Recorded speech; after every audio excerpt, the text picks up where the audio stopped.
In the 1600s, the island at the mouth of the Hudson shifted like a frontier wind.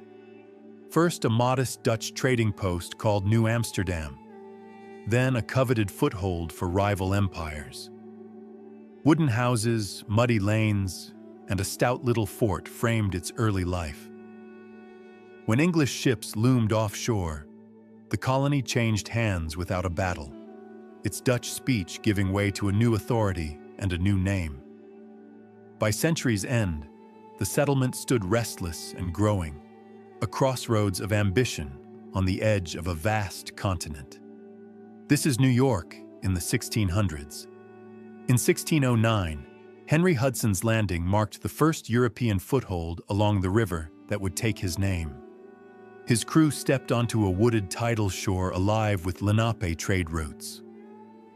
A quiet moment that soon drew merchants, settlers, and competing empires. A modest arrival, uncertain, unadorned, but it opened the door to everything that followed. In 1626, Dutch officials secured Manhattan from the Lenape in an exchange later valued at 24 guilders worth of trade goods. The deal was quiet, practical, and deeply misunderstood across cultures. Yet, it gave the Dutch a foothold they quickly fortified. In the early days of New Amsterdam, building the settlement meant relentless, backbreaking labor. Settlers felled thick Manhattan forests with hand axes, dragging heavy logs through mud to raise homes, palisades, and warehouses. Wood smoke, sweat, and the crack of splitting timber filled the air as the small colony carved itself out of wilderness. One beam, one plank, one hard-earned day at a time. In 1626, Fort Amsterdam rose at the southern tip of Manhattan, a rough palisade of timber and earth guarding the young Dutch colony. From its ramparts, soldiers watched over the harbor's shifting tides, the warehouses of the West India Company, and the fragile beginnings of New Amsterdam. It was the colony's shield and its statement of intent, a foothold meant to last. In 1644, Dutch leaders and native nations forged a series of fragile treaties meant to quiet years of bloodshed. Around council fires and makeshift tables, envoys traded wampum promises and uneasy concessions. The agreements brought a brief, hard-won peace, less trust than exhaustion. Yet they allowed New Amsterdam to breathe and rebuild. In 1655, enslaved Africans were brought into New Amsterdam in growing numbers, their forced labor woven into the colony's docks, farms, and households. Sold as property by the Dutch West India Company, they lived under harsh rules and constant supervision. It was a quiet but brutal turning point, bondage becoming a fixed part of the city's early economy. Inside a New Amsterdam home in the mid-17th century, life unfolded in a single crowded room warmed by a brick hearth.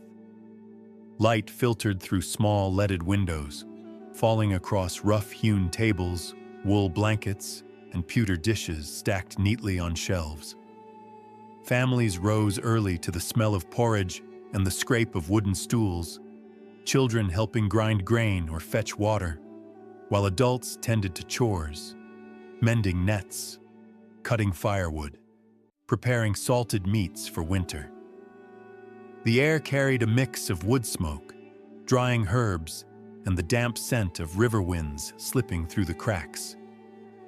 Evenings were quiet but full, candles guttering low as stories were told, prayers whispered, and tools laid out for the morning's work. Life was modest, disciplined, and communal. Every task, cooking, sewing, sweeping, tending livestock, held the steady rhythm of survival in a growing but still fragile settlement. In 1664, English warships drifted into the harbor, their guns trained on the fort that still bore the Dutch lion.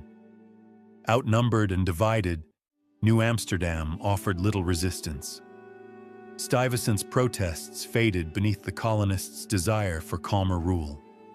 With a quiet surrender, the city passed to English hands and gained a new name, New York, its future redirected without a single shot fired. In 1667, the Treaty of Breda formally sealed what force had begun. The Dutch ceded New Netherland to England in exchange for distant gains in Suriname. The agreement confirmed New York as English territory, ending Dutch hopes of reclaiming the colony.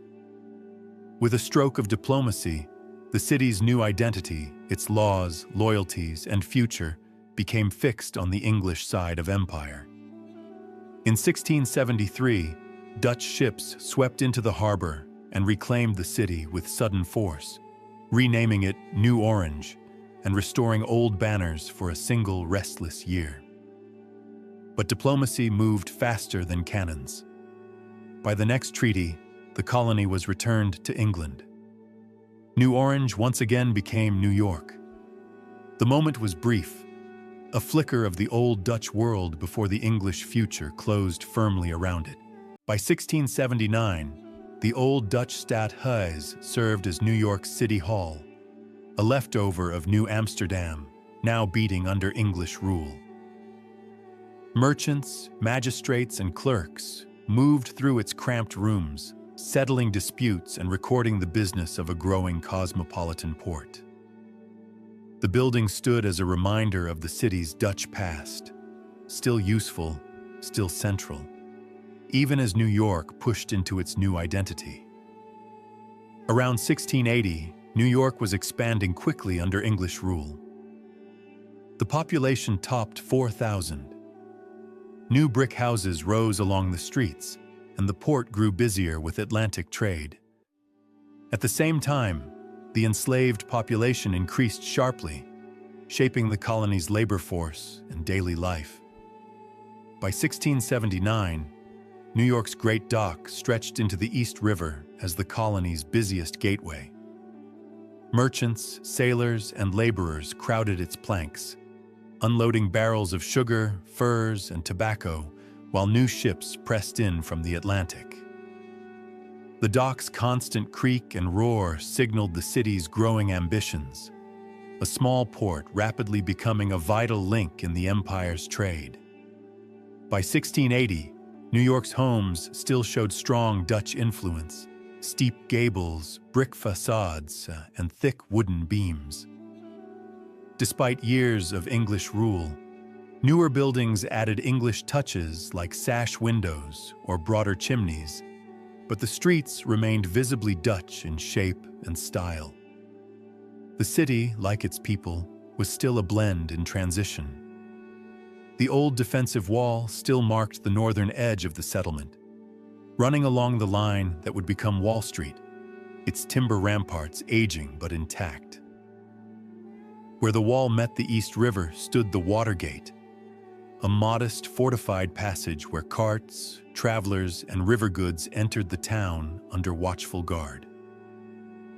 In 1689, New York's train band, the Citizen Militia, mustered amid unrest after the Glorious Revolution.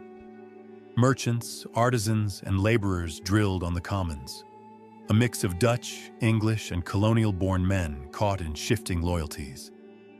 In the turmoil, many officers signed a declaration backing Jacob Leisler and refusing the old royal appointees. But the rebellion proved brief. For all their moment of resolve, they ended the year once again under royal authority. In 1689, New York was tense and unsettled. News from England spoke of kings rising and falling, leaving the colony unsure whose authority truly ruled. Merchants argued in taverns, soldiers drilled on the commons, and ordinary residents watched the harbor for ships that might bring orders or upheaval. The city lived in a state of uneasy waiting, caught between rumor, uncertainty, and the shifting tide of empire. By 1693, New York policemen patrolled a city roaring with industry and overcrowded streets. Clad in dark blue wool and brass buttons, they walked fixed beats through saloons, tenements, and gaslit avenues, trying to keep order in a metropolis growing faster than the law could follow. Their presence was steady but strained, caught between rising crime, political pressure, and the restless energy of Gilded Age New York. By 1699, Pearl Street had become one of New York's busiest lanes, curving along the old shoreline, where traders, craftsmen, and sailors crowded its wooden shops. The scent of tar, spices, and river wind drifted through the street, a reminder of how close the city lived to the sea that sustained it. That's all for now. Please comment what you'd like to see reconstructed.